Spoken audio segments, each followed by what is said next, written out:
Hello everyone, Storm 11 here. Today we'll be talking about a low pressure system that could bring severe weather again for parts of the south here, beginning on Monday for parts of central and eastern Texas, and eventually moving on further to the east into parts of the southeast here as you get into Tuesday as well. And there's a lot of uncertainty when we get into Wednesday. Wednesday is looking a little bit interesting as well, where another system will come from Canada moved to the southeast. This one here could bring a big time round of cold air, and we'll have to wait and see what happens to this system here and see how far east it could get, because if it gets far east enough, this could be potentially our next severe weather setup. Before we get started on this video, if you guys like weather related content, you can subscribe to my channel. We do this stuff here all the time on this channel. Plus, we'll have more updates on this topic here as well over the next couple of days, so definitely stay tuned for more updates as well. So we're going to get started with the watch warning advisory display. Generally mostly quiet across, especially in the central and western U.S. Barely anything out in the western U.S. actually. Couple of noticeable things: we do have some severe weather ongoing for parts of the Mid-Atlantic and parts of the Northeast. And those kind of those pinkish shades, those where we have severe thunderstorm watch, and you got a couple of these uh, orange colors. Those are severe thunderstorm warnings, and you got this little yellow box here, or this little yellow area. That's a tornado watch for eastern North Carolina, and that will probably continue over the next couple hours down there. But really, at some point, the severe weather for today should begin to calm down over the next couple hours. We do have freeze warnings and frost advisories for parts of Missouri, Illinois, uh, Oklahoma, Arkansas, Tennessee, and Mississippi. Excuse me, as well. So if you do live in those areas there within a freeze warning or frost advisories, be sure to have plants if you do have any outside, because with this colder weather, it could kill your plants as well. So be sure to cover them up as well. I wanted to check out storm reports from Tuesday, and you can see here not a whole lot has happened back on Tuesday. And we only have 5 tornado reports. We had 2 in Texas, 1 in northwestern Arkansas, 1 in northeastern Kansas, and then the last one's up in northwestern Missouri. You had 29 wind reports and 10 hail reports. That totals up to a total of 44, which if we kind of look at the description here, I don't think they really say, okay, yeah, they do. Had an EF1 tornado near Red River, Texas, and doesn't really say much of anything else. Fortunately, 7 injuries for one of the tornadoes up in Arkansas as well. And then yesterday was a big day as expected here for parts of the South again. And this was not necessarily a derecho type event. Either way, though, derecho or not, it was a big wind event. We did have several tornadoes out there, as well possibly a couple of strong ones out there as well. We did have a couple of nasty supercells in central Alabama. And then, of course, you had that big squall line of storms that was roaming through parts of Mississippi, Louisiana, Arkansas, and up into parts of the lower Ohio Valley and the Tennessee Valley as well. So we ended up with 39 tornado reports, 265 wind reports. 2 of those were significant. And then you only had 2 hail reports. We do expect some of these numbers here to go up over the next couple of days, especially when it comes to tornado reports, as damage surveys will continue. By the way, the reason why I did not have a video upload yesterday is because I had a power outage in my area from non-thunderstorm winds out there. We had kind of 2 different rounds of strong winds. One of those, the first one was the one that knocked out my power, which my power got knocked out later today, where we had wind gusts generally 35, 45 miles per hour. And then later tonight, we had another round of gusty winds so strong that we had scattered power outages in the area. We also got upgraded to a rare high wind warning, and we had widespread wind gusts of 60 to 70 miles per hour as well. In my backyard, weather station was able to record a wind gust of 56 out of that. So, Yeah, it was extremely windy in my area yesterday, and that's really the reason why that I didn't have anything uploaded yesterday due to local weather issues. And then we move on to so far today, and we do expect these areas to continue to rise as well as severe weather does continue. We only have 4 tornado reports. Looks like 2 or 3 of those, yeah, 3 of those were in North Carolina. One of those was up in Pennsylvania. And these are all possible tornadoes as well, not 100% confirmed yet. Tornado breeze signature in North Carolina, though, from one of them.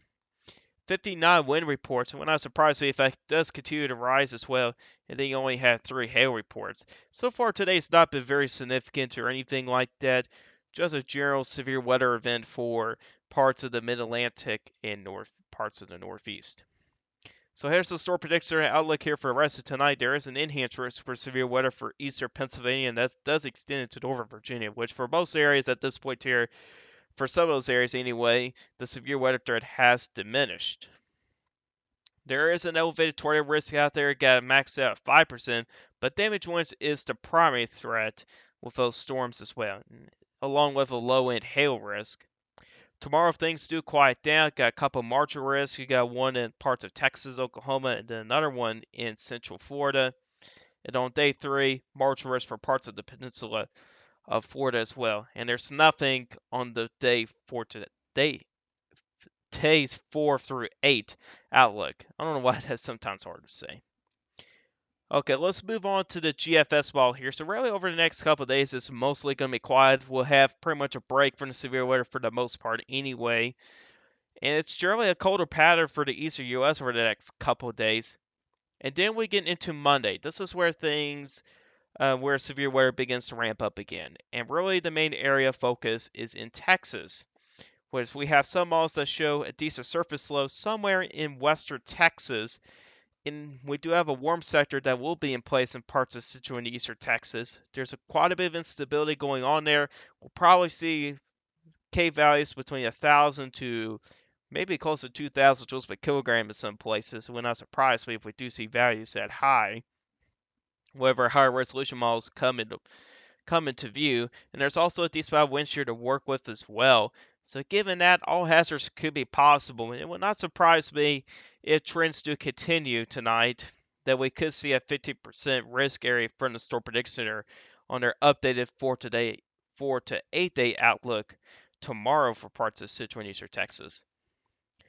Now for the European model, it has a completely different story on that day here, but it does have some thunderstorm activity out there though, and I think it has its main surface low somewhere much farther to the south here, and I think models are really biased when it comes to surface lows much farther south here. But regardless here, if we do check out, if we move to a different website anyway, this is then again a European model with when it comes to instability.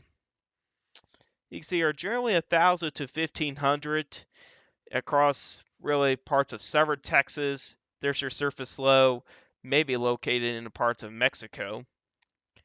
In the GFS, whereas a little bit more of a ramped up low, stronger than the European model, it's actually about right here. If you can pay attention to those little wind things here going across the map here. And you can see here with a more amped system here, it does have K between 1,000 to 2,000 joules per kilogram. If we check out upper level winds, this is at 500 millibars. There is some wind energy in place over some of these areas. Here's the European model shows a similar thing. If we go down to 850 millibars where our low of a jet is located, European model with a weaker system, it's not very strong here, but it may just be strong enough to get a couple organized storms going. And with the GFS having a little bit more of an amped up system, there is a little bit of a stronger low of a jet out there as well, and it does have some support from the GFS ensembles as well. So we'll have to watch parts of Central and probably Eastern Texas here as well, Monday into later into Monday night, as well as we do see a possibility for some severe weather in those areas as well. And all hazards could be possible in those areas as well. And eventually that system does begin to move off to the east. And if we get to peak time heating on Tuesday, there'll probably be a couple of areas to watch here if the GFSs were to be correct. You have one area in the parts of the southeast here. You can see there's got some thunderstorms out there, and possibly another area for parts of these areas up in here. Could be maybe a cold core setup further up north. There we'll have to wait and see where model's trend next, which in this run here from GFS, it has a stronger low than its previous run here. But if we check out the European model, and where it has a much weaker surface low, doesn't show much of anything at all. It just has a big cluster of thunderstorms moving to the east here, which the European model has been pretty rough over the last couple weeks. And that's been a very similar situation to the European ensemble, so I don't know how much I trust with the European model, because the GFS ensembles have been doing pretty well over the last couple of events as well. So it'll be interesting to see where models kind of trend with this next.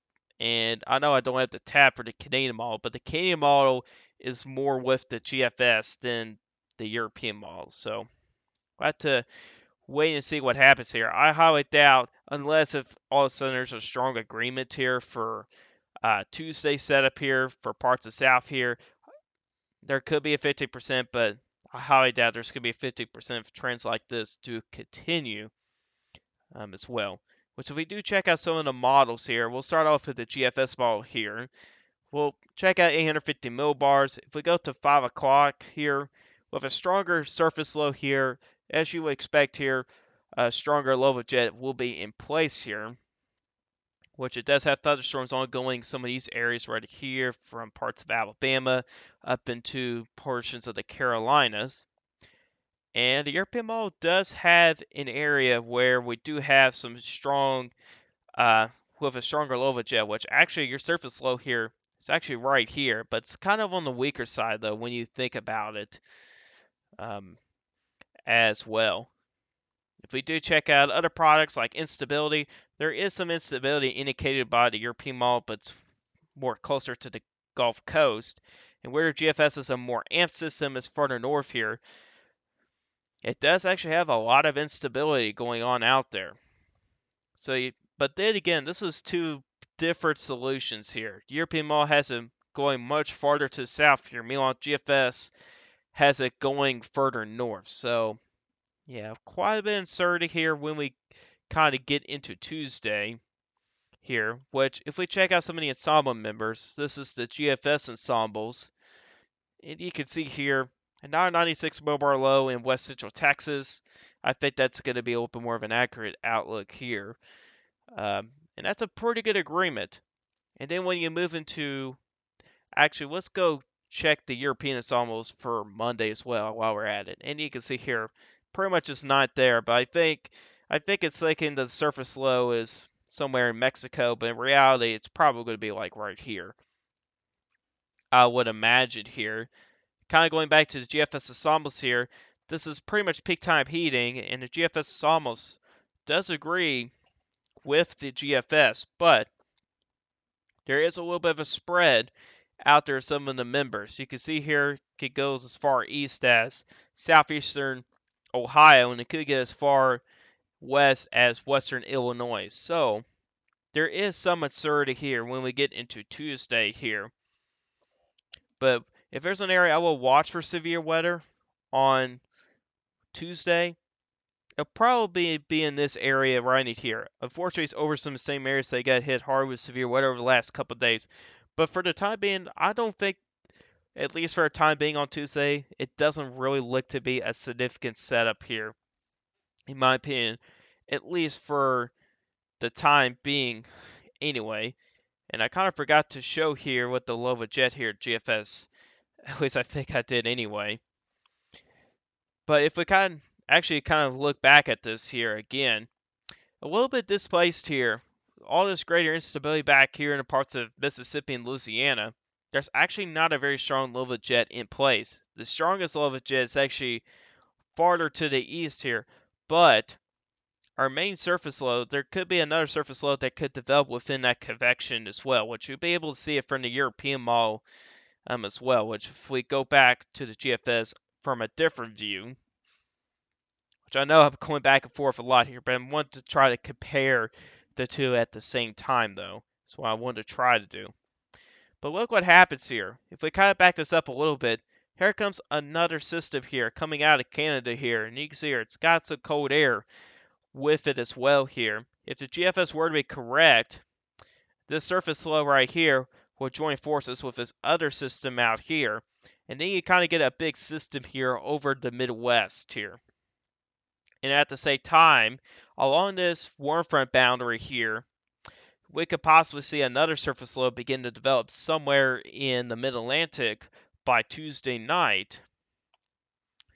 And this is where uncertainty really begins to take shape on Wednesday. And there's a reason why here. If models were to have a stronger surface low here, you might be able to see a cold front boundary out here. There will probably be two cold fronts here at the same time here. Because if we go back to the European model, which it had a weaker surface low within its convection right here. If we move into Wednesday for the European model, there's a little bit of a different story here. You got a weaker low at here, plus it does take it a little bit further to the east than the GFS model here. And if it does continue a little bit farther east here, if it trends a little bit faster, it may just give enough time here to get some moisture and instability for this system here to tap into. If the European model were to be correct, you could be possibly talking about another severe weather setup on Wednesday. But with the GFS model, it doesn't really have that. Let's look at this in a little bit more detail. So if we check out the European model, and if we move to 5 p.m. on Wednesday, actually let's go back a little bit, 2 o'clock here.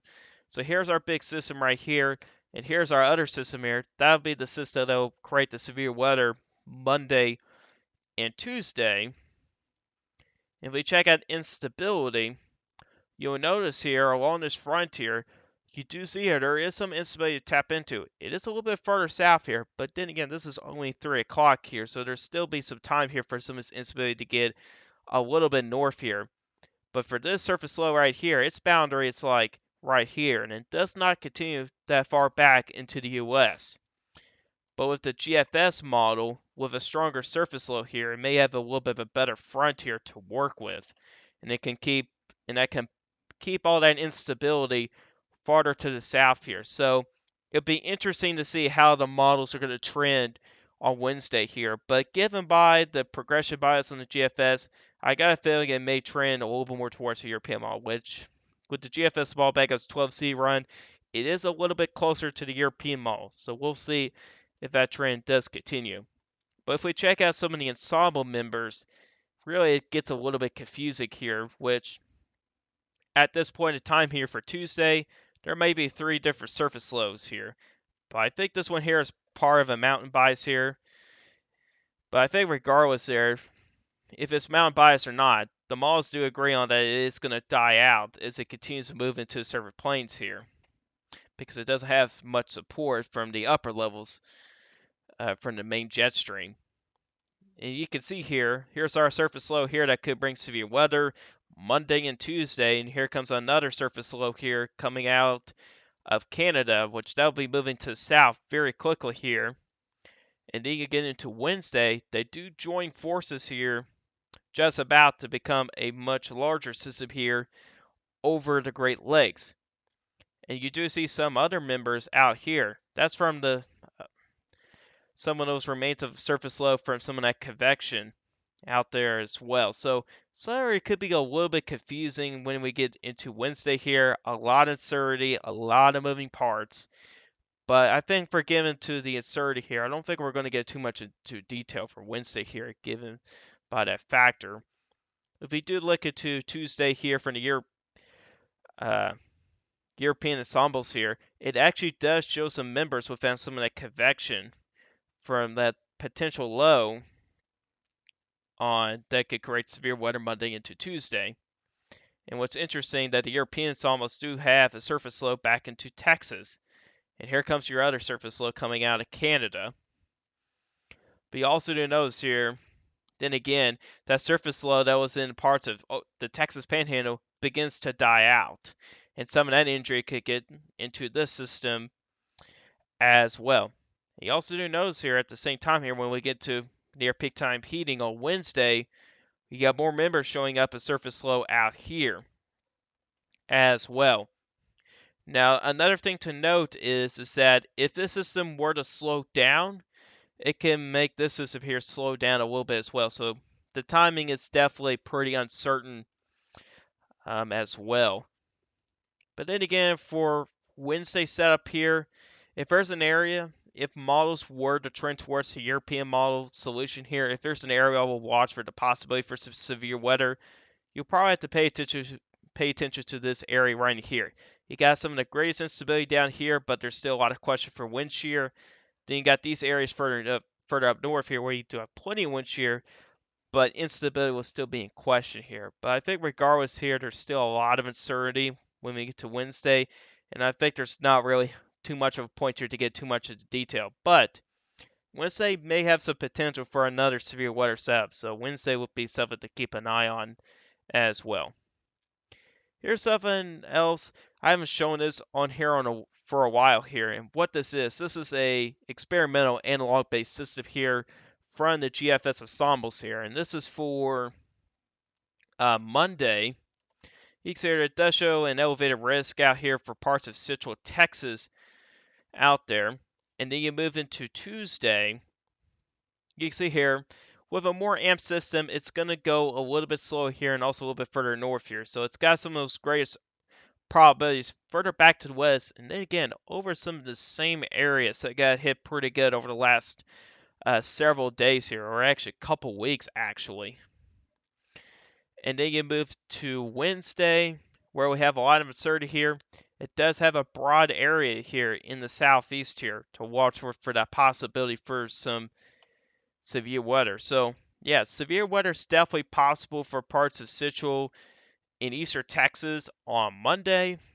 And then on Tuesday, that could continue to move further to the east here. I don't think a 15% will be issued out here, but there's a very large area to watch here for severe weather as we get into Tuesday. And then on Wednesday here, the uncertainty does really increase here, and you got a much larger area to watch for that possibility for some severe weather as well.